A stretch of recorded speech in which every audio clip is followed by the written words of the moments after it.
وہاں مقالے پیش کیے گئے تھے اور اس کی نقول آپ کے پاس محفوظ ہیں. اللہ تعالیٰ کے پاس. تو میں یہ چاہوں گا کہ محمدی بیگم کے حوالے سے جو مقالہ وہاں پیش کیا گیا اس کے کچھ نکات ناظرین کے سامنے بیان فرما دیں. یہ بہت ہی ضروری اور اہم سوال ہے. اس مقالے میں بنیادی بات یہ پیش کی گئی ہے کہ محمدی بیگم کے نکاح کا معاملہ یہ دراصل عشق رسول کا ایک شاہکار ہے، اور یہ نہیں ہے کہ جس طرح کے ملا لوگ اس کو ایک معاشقے کی شکل دیتے ہیں اپنے ذوق کی تسکین کے لیے اور بدنامی کے لیے، جس طرح کے حضور صلی اللہ علیہ وسلم کے خلاف بدباطن مستشرقین کا طریقہ ہے. ان حضرات پر حیرت آتی ہے کہ دعویٰ تو اسلام کا ہے، مگر آپ حیران ہوں گے کہ جن نبیوں کو وہ تسلیم کرتے ہیں کہ خدا کے پاک باز نبی تھے، ان کی طرف بھی معاشقہ منسوب کرتے ہوئے ذرا شرم و حیا نہیں محسوس ہوتی. اور کتابیں اب تک پڑھائی جا رہی ہیں تفسیر کی. حضرت یوسف پر الزام ہے زلیخا کا، جہاں تک لکھا ہے کہ اللہ کی طرف سے جب انتباہ کیا گیا تو تب قصہ ختم ہوا، ورنہ حضرت یوسف علیہ السلام تو آخری سرزوں تک پہنچے ہوئے تھے. تصور کریں. حضرت داؤد کے متعلق لکھا ہے کہ 99 بیویاں تھیں. اوریا ایک افسر تھا، اس کی بیوی کو انہوں نے دیکھ لیا محل کی جھروکے سے، اور خامد کو لڑائی میں بھجوا دیا اور بعد میں شادی کر لی. سب سے بڑھ کر خود محمد عربی صلی اللہ علیہ وسلم کی ذات کو نشانہ بنایا ان ظالموں نے. بیضاوی میں یہ روایت موجود ہے اور اس کو پڑھایا جاتا ہے کہ معاذ اللہ حضرت صلی اللہ علیہ وسلم ایک دفعہ اپنی پھوپھی زاد بہن زینب کے پاس گئے اور زید ان کا خامد موجود نہیں تھا، تو ان کو وہ سفید چہرہ دیکھ کے تو فوراً انہوں نے دعا کی، یا مقلب القلوب، اے کاش اس کی محبت کا رخ میری طرف ہو جائے. اللہ نے اسی وقت الہام کیا کہ تم بغیر کسی نکاح کے ان سے تعلق قائم کر سکتی ہو، اور پھر یہ قرآن میں نازل کیا گیا. یہ حضرت خلیفۃ المسیح ثالث کی ارشاد پر جو مقالہ بھجوایا گیا اس میں بتایا گیا کہ بات یہ تھی کہ محمدی بیگم کا خاندان اسلام کے بدترین دشمنوں میں سر فہرست تھا اس زمانے میں، اور عیسائیوں کے ہاتھ پر کھیل رہا تھا. عیسائیوں نے ہی سب سے پہلے دراصل اس پیشگوئی کو اچھالا ہے، یاد رکھیں آپ. اور وجہ یہ تھی کہ یہ لوگ اسلام اور آن سلم کا مذاق اڑاتے تھے، اور ان کا خیال یہ تھا ہندوؤں کی طرح کہ پھوپھی زاد بہن یعنی زینب سے نکاح کرنا یہ جائز ہی نہیں تھا. اندازہ کریں، یہ تصور تھا. حضرت مسیح موعود علیہ السلام نے آئینہ کمالات اسلام میں یہ تعریف فرمایا ہے کہ میں بیٹھا تھا تو ایک شخص آیا اور رونے لگا، اور اس نے کہا کہ یہ ایسے بدکماش لوگ ہیں کہ میرے سامنے قرآن مجید کے اوپر انہوں نے پاؤں رکھا. اور اس کے بعد پھر حضرت کی شان میں انتہا درجے کی گستاخیاں کی. تو حضور اسلام پر بڑی رکت طاری ہوئی. جناب الہی کی طرف سے یہ بتایا گیا کہ اس خاندان پر خدا کا قہر اور عذاب نازل ہوگا، کیونکہ انہوں نے آن سلم کی شادی کے متعلق اعتراض کیا ہے. اب ان کے بچاؤ کی ایک صورت ہے کہ تم اپنی بیٹی محمد کے غلام کو دو، ورنہ تمہارے بچاؤ کا کوئی سامان نہیں. خدا کا عذاب نازل ہونے والے تم پر. یہ بیک گراؤنڈ تھا دراصل. اور ساتھ ہی مسلم موعود فرماتے ہیں کہ مجھے الہام یہ کیا گیا کہ اگر خدا کے اس حکم کے خلاف محمدی بیگم کے والد نے بغاوت کی تو غالباً 3 سال کے بعد وہ خدا کے قہر سے مر جائے گا. اس کے بعد جس کے شادی ہوئی اگر وہ بھی اسی طرح اپنی ڈگر پہ چلتا رہا اور گستاخ رسول بنا رہا تو 2 سال کے بعد وہ بھی اس دنیا سے رہائے ملک اعظم ہو جائے گا، اور اس کے بعد پھر یہ محمدی بیگم میرے عقد میں آئے گی اگر وہ توبہ نہ کرے۔ لیکن اللہ تعالیٰ نے پہلے دن جو الہام کیا اس میں یہ تھا یموتو و یبقا من الکلاب المتعددہ، کہ امراً یہ صورت ہوگی کہ خاندان میں ایک ہی گستاخ رسول مرے گا، یعنی محمدی بیگم کا والد، اور دوسرا معافی مانگے گا اور اسلام کے ساتھ محبت کا اظہار کرے گا، تو خدا اس عذاب کو ٹال دے گا۔ نتیجہ کیا نکلے گا کہ چونکہ بیوہ ہونے کے بعد اس نے آنا تھا، مگر خدا نے رحم کر کے اس کے خامند کے وہ قبول کر لی اس کی توبہ کو۔ اس کے نتیجے میں اسلام کے دشمن جن میں صرف عیسائی اور اس کے بعد ملا ہیں، یہ پھر استہزاء کریں گے جس طرح کہ خدا کے نبیوں کی پیشگیوں پہ استہزاء کیا جاتا ہے۔ الفاظ یہی ہیں یموتو و یبقا من الکلاب المتعددہ، عیسائی اور ان کے ہم نوا کتوں کی طرح بھونکیں گے۔ یہ بیک گراؤنڈ بیان کرنے کے بعد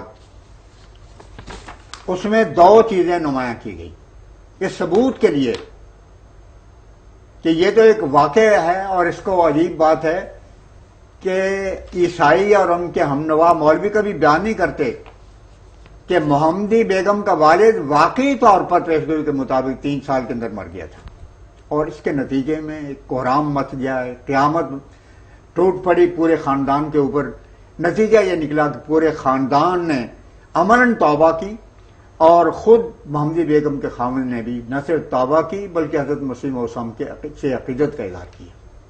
چنانچہ وہ الفاظ سلسلے کی تاریخ میں ان کا عکس شائع ہو گئے، وہ الفاظ جو محمدی بیگم کے خامد نے تحریر کیے امبالہ چھاونی میں، یہ 29 مارچ 1913 کے الفاظ ہیں۔ السلام علیکم برادر محترم، السلام علیکم، یہ محمدی بیگم کے خامد کے الفاظ ہیں۔ نوازش نامہ آپ کو پہنچا، یادآوری کے لیے مشکور ہوں۔ میں جناب مرزا جی صاحب مرحوم کو نیک بزرگ اسلام کا خدمت گزار شریف و نفس خدا یاد پہلے بھی اور اب بھی خیال کرتا ہوں۔ مجھے ان کے مریدوں سے کسی قسم کی مخالفت نہیں، بلکہ افسوس کرتا ہوں کہ چند امورات کی وجہ سے میں ان کی زندگی میں ان سے شرف ملاقات نہ حاصل کر سکا۔ نیاز مند سلطان محمد از امبالہ، اور آگے اپنے جس رسالے میں وہ فوجی ملازمت کر رہے تھے اس کا نمبر 9 دیا ہے۔ یہ تو عکس تھا جو کہ اس میں پیش کیا گیا، اس میں بھی عکس ہی شامل کیا گیا۔ جی پھر اس کے بعد اشتہار محمدی بیگم کے بیٹے نے 1932 میں شائع کیا۔ اس کا ان کا جو تحریری بیان ہے وہ مکمل میں پڑھ کے سنانا چاہتا ہوں۔ ٹھیک۔ بسم اللہ الرحمن الرحیم۔ احباب کرام، السلام علیکم ورحمۃ اللہ وبرکاتہ۔ پیشتر اس کے کہ میں اپنا اصل مدعا ظاہر کروں، یہ عرض کر دینا چاہتا ہوں کہ واللہ میں کسی لالچ یا دنیاوی غرض یا کسی دباؤ کے ماتحت جماعت احمدیہ میں داخل نہیں۔ یعنی وہ پیش گوئی جس پر کہ آج تک ملا پبلک میں استہزاء کا مظاہرہ کر کے ثابت کرتا ہے کہ خدا کے نبیوں کے ساتھ جو استہزاء کیا جاتا ہے وہ ہم کر رہے ہیں۔ خود محمدی بیگم کا بیٹا اعلان کر رہا ہے کہ میں اس پیش گوئی کے پورا ہونے کی وجہ سے جماعت احمدیہ میں شامل ہو رہا ہوں۔ تو کہتے ہیں کہ واللہ میں کسی لالچ یا دنیاوی غرض یا کسی دباؤ کے ماتحت جماعت احمدیہ میں داخل نہیں، بلکہ خدا تعالیٰ کے فضل کے ماتحت ایک لمبے عرصے کی تحقیقات کے بعد اس بات پر ایمان لایا ہوں کہ حضرت مرزا صاحب اپنے ہر دعویٰ میں صادق اور مامور من اللہ ہیں، اور اپنے قول و فعل میں ایسے صادق ثابت ہوئے ہیں کہ کسی حق شناس کے اس میں کلام نہیں ہو سکتی۔ آپ کی تمام پیشگوئیاں ٹھیک ٹھیک پوری ہوئیں۔ یہ الگ سوال ہے کہ بعض لوگ تعصب یا نہ سمجھنے کی وجہ سے بعض پیشگوئیوں کو پیش کر کے عوام کو دھوکہ دیتے ہیں کہ وہ پوری نہیں ہوئی. مثلا ان میں سے ایک پیشگوئی مرزا احمد بیگ صاحب وغیرہ کے متعلق ہے. یہ محمدی بیگم کے والد محمدی بیگم کے والد جی، اور یہ اعلان کرنے والے محمدی بیگم کے بیٹے بیٹا. مرزا محمد صاحب. اس پیش گوئی کو ہر جگہ پیش کر کے مطالبہ کیا جاتا ہے کہ اس کا پورا ہونا ثابت کرو، حالانکہ وہ بھی صفائی کے ساتھ پوری ہو گئی. میں اس پیش گوئی کے متعلق ذکر کرنے سے پیشتر یہ بیان کرنا چاہتا ہوں کہ یہ ایک انذاری پیش گوئی تھی، اور ایسی انذاری پیش گوئیاں خدا تعالیٰ اپنے نبی کے ذریعے اس لیے کراتا ہے کہ جن کے متعلق ہوں ان کی اصلاح ہو جائے. چنانچہ قرآن کریم میں اللہ تعالیٰ فرماتا ہے وما ارسلنا بالآیات الا تخویفا، کہ ہم انبیاء کو نشانات اس لیے دیتے ہیں کہ لوگ ڈر جائیں. اس میں اللہ تعالیٰ نے یہ اصل بیان فرما دیا ہے کہ ایسی انذاری پیش گوئیاں لوگوں کی اصلاح کی غرض سے کی جاتی ہیں. جب وہ قوم اللہ تعالیٰ سے ڈر جائے اور اپنی صلاحیت کی طرف رجوع کرے تو اللہ تعالیٰ اپنے معلق عذاب بھی ٹال دیتا ہے، جیسا کہ حضرت یونس علیہ السلام کی قوم کا واقعہ نیز حضرت موسیٰ کی قوم کے حالات ولما واقع علیہم الرجز سے ظاہر ہے. اس صورت میں انذاری پیشگوئی کا لفظی طور پر پورا ہونا ضروری نہیں ہوتا. یہی نقشہ یہاں نظر آتا ہے کہ جب مرزا صاحب کی قوم اور رشتہ داروں نے گستاخی کی، یہاں تک کہ خدا تعالیٰ کی ہستی سے انکار کیا، نبی کریم صلی اللہ علیہ وسلم اور قرآن مجید کی قرآن پاک کی حد تک کی، اور اشتہار دے دیا کہ ہمیں کوئی نشان دکھایا جائے، تو اس کے جواب میں اللہ تعالیٰ کے معمور کے ذریعے پیشگوئی فرمائی. اللہ تعالیٰ اس پیشگوئی کے مطابق میرے نانا جان مرزا احمد بیگ صاحب ہلاک ہو گئے اور باقی خاندان ڈر کر اصلاح کی طرف متوجہ ہو گیا، جس کا ناقابل تردید ثبوت یہ ہے کہ اکثر نے احمدیت قبول کر لی.